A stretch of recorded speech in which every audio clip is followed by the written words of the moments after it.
Welcome back, viewers at home, and thank you so much for tuning in right here on INX Prime Channel 345. Now, a groundbreaking Al Jazeera investigation into the actions by IDF soldiers deployed in Gaza and the occupied Palestinian territories has taken the world by storm. Now, the disturbing trend of Israeli soldiers who film themselves committing war crimes and post the content to social media has not only shocked the world, it is also potentially self-incriminating. Now, the viral videos will serve as important evidence as the International Court of Justice and other world bodies investigate the war crimes and crimes against humanity. Now, Alan Horowitz is the South African Jews for a Free Palestine, and he joins me now to unpack the myriad of issues this particular individual from Sandton presents. Good evening, Alan, and thank you so much for joining us. Hi, good evening to you and everyone who's tuned in. Now, Ellen, I believe your organization, South Africa Jews for Free Palestine, has been calling for many years for government to stop the flow of Jewish citizens of South Africa who go out to fight in Israel. Our worst fears have been realized in the Aaron Bayhaq case. How robust are South African laws on foreign military assistance? Well, regrettably, like many things in our legal system, the law itself is quite strong, but the follow-up, the implementation of these laws, whether it's for South African citizens fighting in foreign wars or for housing, the right to water and electricity, we have a big problem of dysfunctionality. So the law is there, but when we've reported instances in previous invasions of Gaza, together with the Palestine Solidarity Campaign and others in the South African BDS alliance, we have found an unwillingness of the state to prosecute. Now, this case at Aaron Bayhaq seems very well documented. There's an extremely strong case to be made, and yet we cannot be confident that our government will implement action.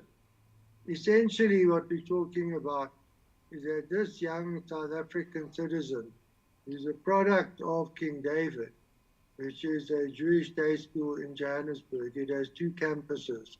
He was apparently at the Linksfield campus. He went to Israel and joined the army and became a sniper. This is now a question of a serial killer. There's no other sort of term to describe this. So technically speaking, he would certainly qualify at the very least to be detained. Apparently he's not in South Africa at this moment. But on his return, he should be detained for further questioning. In the light of the gravity of the charge against him, one should also invoke Interpol so that there is a red alert to say that, and I'm not putting this too strongly, a mass murderer is about to leave the jurisdiction of the Israeli state and is now at loose. I mean, we view this in a very, very serious light. Now we know that our previous DIRCO Minister Naledi Pandor was vocal about this idea of South Africans going out in terms of participating in these military fights with Israel. And so was the late ANC NEC member Jesse Duarte. Why do you think we are still dealing with cases where people have broken this law continuously? As I said, we have serious dysfunctionality. There is a rhetorical support for Palestine, and yet the IJC action, which was remarkable, which seemed to indicate that truly we were now taking action in support of the struggle against another apartheid state, was coming to fruition. For many years, the solidarity movement in our country has tried to influence DIRCO, seeking high-level meetings and so forth. But we found an unwillingness to act. Now, in the United States, we see that the Zionist lobby, represented largely by Jewish billionaires, is extremely successful in buying support. AIPAC in America is synonymous with the most efficient, sophisticated, and successful lobby, barring, of course, the military industrial and the financial for that matter. So it ranks amongst the top 5 lobbies in America. The Zionist lobby in South Africa seems also to be equally powerful. We know that the ANC has had backing from many Zionist Jewish businessmen, but that it seems that their influence always mitigates against really serious action. Let us look now at the energy supply to Israel. South Africa is supplying up to 10% of Israel's coal needs. Glencore is the company, South African company, right? No action is being taken. We have referred this to DTI. We've made it clear that boycott, divestment, sanctions, as it assisted South Africa, must assist Palestine. And yet we have no action. So regrettably, we have to again examine why it is that the so-called progressive nationalist movement in South Africa, which supports the Palestinian struggle and is in government, is unable to give effect to really strong and effective action. It's not enough just to pull our ambassador out of Tel Aviv. We need to eject the Israeli ambassador, and we need to look at the Zionist movement in South Africa, its influence and the way it is subverting our laws. I might also add that the Orthodox Chief Rabbi of South Africa, Warren Goldstein, who is an unabashed supporter of the fascist religious nationalist elements in Netanyahu's cabinet. This man rants against the state in a way which is close to treason. He is ready to sacrifice South Africa's Bill of Rights, our constitution, our commitment to a just and equal solution to the Palestinian question of dispossession and of genocide. And yet we still don't have real fire in the belly of our government. This is quite, saddening to see the inconsistency behind, enforcement, especially prosecuting some of these violators. In light of South Africa's case of genocide at the ICJ, should the resident status of returning IDF soldiers be reviewed when they return to South Africa? Without doubt. I mean, we would say there's a prima facie case to arrest such people. They must then be charged based on the evidence that we have. They themselves, like this particular South African Israeli soldier, Baychek, posted his actions on social media. He's part of a unit that celebrates its murderousness openly. I mean, as you mentioned in your introduction to our discussion now, this is not something that's been hidden. Quite the contrary. Now, the Zionist movement in South Africa celebrates this. The school he went to is propagating complete and utter obedience to the dictates of the Zionist state and every suspension of consciousness or rationality. So such people should pay the price. By leaving them to continue with such support, I mean, not just support, but participation in the Israeli war machine, we are making our own Bill of Rights into a completely impotent and toothless document. Now, Mr. Allen, why is that South Africans or permanent residents in South Africa can be conscripted by the IDF? Well, they're not conscripted in the sense that unless they are citizens of the Israeli state, but they volunteer. In some ways, that's even more remarkable, that someone in terms of their conditioning is happy to join what is a genocidal apparatus. And this is the kind of conditioning that the Zionist day schools, the Zionist youth movements, and the Orthodox synagogues are propagating, and I might say shamelessly, absolutely shamelessly, and defying the South African Bill of Rights and our governmental decisions. So really, it's very frustrating, as I've said, that We see, an unparalleled disaster going on in Palestine, now in Lebanon. This is going to engulf the whole Middle East, and then who knows where else it can travel.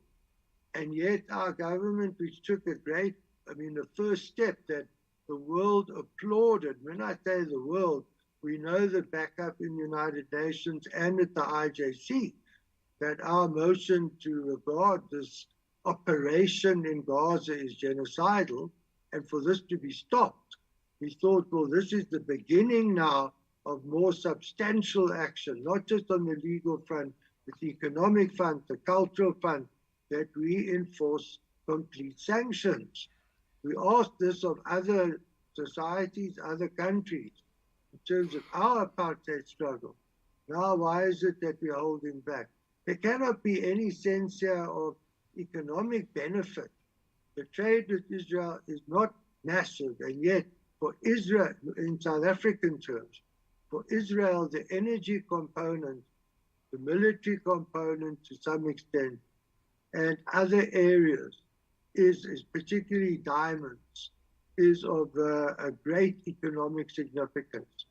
Therefore, our government should act in conjunction with civil society, represented by the broad solidarity movement, to identify and impact sanctions on all these fronts. The question of Baychak, maybe because it's so gross, it's so coarse, that we have a mass murderer, that should ignite a wider opposition so that the Palestinian struggle from the South African perspective, we know we've really done everything possible to assist the people who are facing daily mass murder. Now, Mr. Allen, I want us to explore the article that's really making its round in terms of a 22-year-old sentenced man. What do we know about the 22-year-old Bayhak, whose story has been published in the past 2 days? Well, we know that he was a product of King David Linksfield, a Jewish high school in Johannesburg, where he must have received, or he certainly did receive, a very blinkered and unconditional Zionist education. In other words, that Israel becomes of prime importance to that young person's life. South Africa becomes secondary, so that truly your life's energy will go to serve the Zionist ideal. It's ironic, though, that the majority of Jewish South Africans who may migrate, the majority do not go to Israel. They go to the United States, Australia, to Britain. So we have a hardcore, a fanatical hardcore, who are ready to take the ultimate step of actually participating in the war machine. As I mentioned earlier, they've got the backing of the Orthodox chief rabbi. Furthermore, what we know about Baychak, he was in a prime sniper unit called the Ghosts, Rephaim, and that he was filmed shooting at unarmed civilians from a distance of several hundred meters. In other words, this is a very cold, dispassionate way of killing civilians. We know that the death toll in Gaza is over 40,000 people, and that at least 2/3 of those could not be in any way considered combatants. We know that violates the Geneva Convention. We know that in South African law, a person committing such a crime would be arrested. So we have these reports. We understand he was recently in South Africa, but has left, has returned to continue in the Israeli armed forces as an active element. So, in terms of his return, there should be no question of an arrest.